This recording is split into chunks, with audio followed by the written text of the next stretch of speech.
कल रात की पाकिस्तानी सेना की कायरतापूर्ण गतिविधियों से आपको कर्नल कुरैशी और विंग कमांडर सिंह ने पहले ही अवगत करा दिया गया है. These provocative and escalatory actions that were taken by Pakistan last night were targeted at Indian cities and civilian infrastructure, in addition to some military targets. The Indian armed forces responded proportionately, adequately and responsibly. ये जो हमले हुए कल रात को भारतीय सैन्य इकाइयों ने पर्याप्त रूप से और एक जिम्मेदाराना रुख अपनाते हुए इन हरकतों का उत्तर दिया. What I want to underline is that the official and blatantly farcical denial of these attacks that Pakistan carried out by the Pakistani state machinery is yet another example of their duplicity and the new depths that they are plumbing in their quest for disinformation. The other point in the same vein is Pakistani claims that they did not target or attack any religious places. You would recall that yesterday I shared with you an incident related to the attack on a Gurdwara in Poonch. Instead of owning up to these attacks, Pakistan made the preposterous and outrageous claim that it was the Indian Armed Forces and the Indian Air Force that was targeting cities like Amritsar and trying to put the blame on Pakistan. This is nothing but a desperate attempt by Pakistan to disown its acts of aggression, but it is also true to type in its effort to deceive and mislead the world. It will not succeed. The Gurdwara in Poonch in particular was attacked by Pakistan, and some local members of the Sikh community, including a Ragi of the Gurdwara, lost their lives in this incident, as I shared yesterday. TV पर आप इस हमले के चित्र देख सकते हैं. In addition, that we would attack our own cities is the kind of deranged fantasy that only the Pakistani state can come up with. Perhaps they do it because they are well versed in such action, as their history would show. The last point I wanted to make this evening is again this disinformation that is coming from Pakistan about India targeting the Nankana Sahib Gurdwara through a drone attack. This is again yet another blatant lie and part of Pakistan's disinformation campaign. As we saw in the Pahalgam attack, Pakistan is again trying desperately to impart a communal hue to the situation with an intention to create discord. Again, we are not surprised. India's steadfast unity in itself is a challenge to Pakistan. Let me stop there. I have time only for a few questions and be happy to try and answer them. First, I call Siddhant. Siddhant, please. Hi, sir. I'm Siddhant from Beyond. So this is Siddhant, behind, please. The other Siddhant. yes.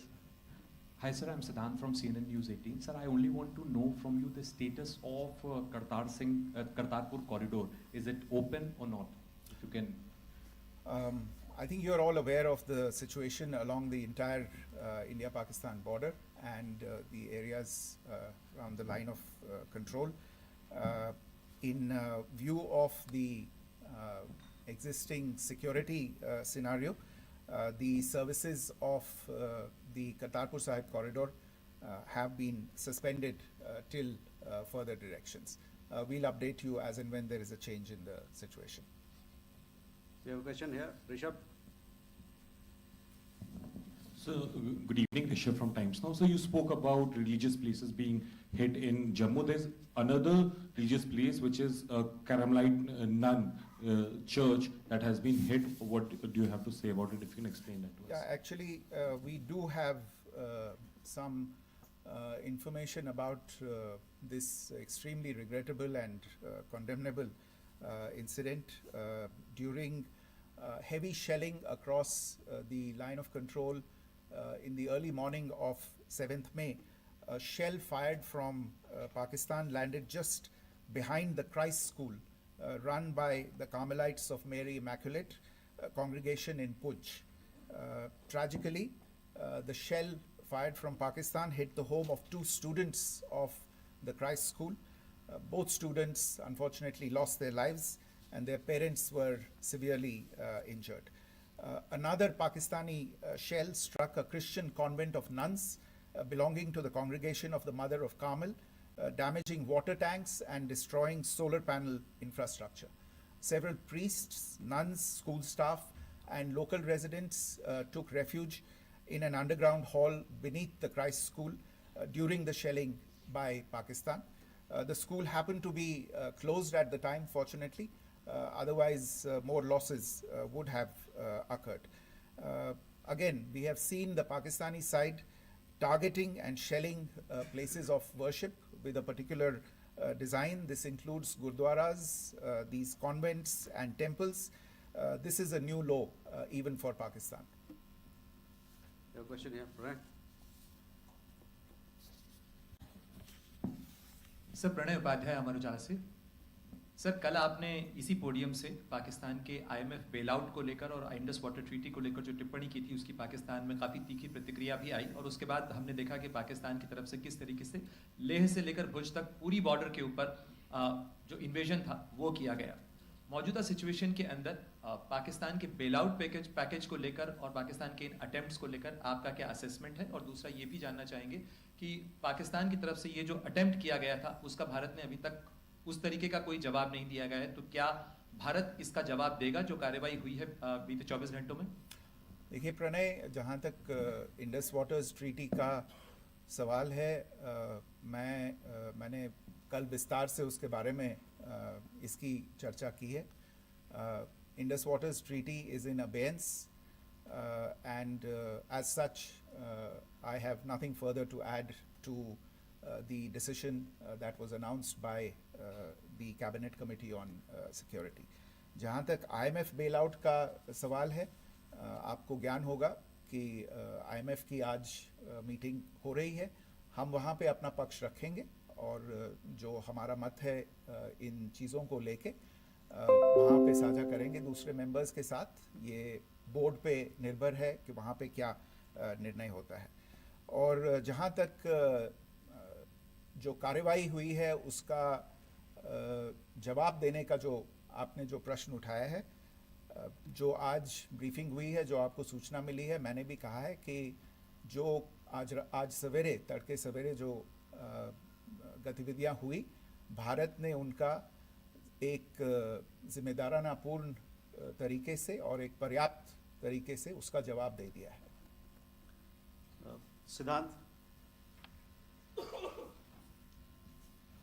Hi sir, Siddhant from WION. Sir, the External Affairs Minister has spoken to many of his counterparts around the world. Yesterday he spoke to the US Secretary of State Marco Rubio. So what were the key areas of conversations during that call?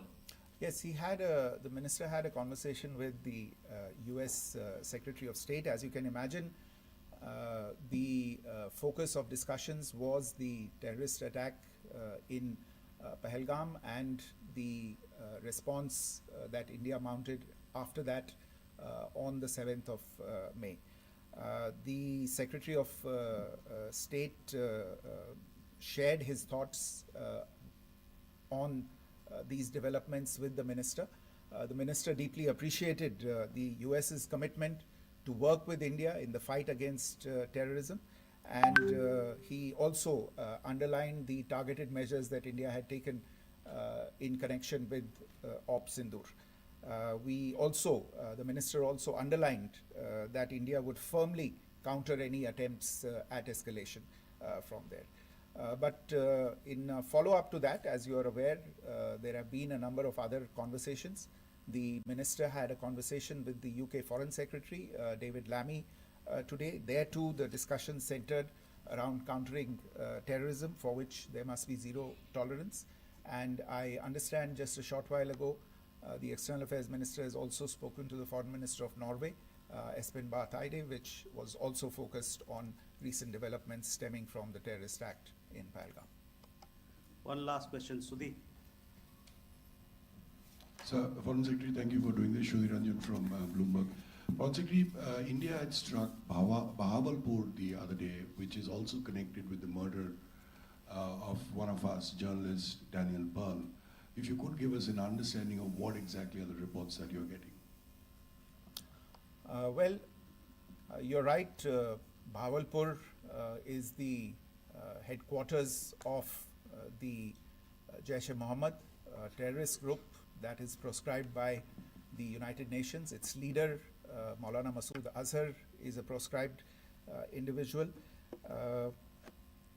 It is, you brought up the connection with the tragic death or killing of Daniel Pearl of the Wall Street Journal. The Jaish-e-Mohammed was in some way directly or indirectly responsible for the death of Daniel Pearl. But the real connection is through Ahmed Omar Saeed Sheikh, the British Pakistani jihadi who was held in India but was finally released in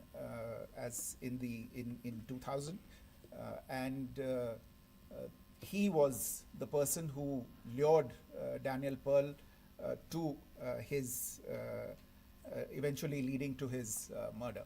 So these are all obviously connected figures, connected individuals, connected institutions, and the attack on Bahawalpur, on that facility of the Jaish-e-Mohammed in Bahawalpur is, I would imagine, a fitting part of this unfortunate incident. Thank you all. Thank you, sir. With that, we come to the closure of this press briefing. Thank you very much.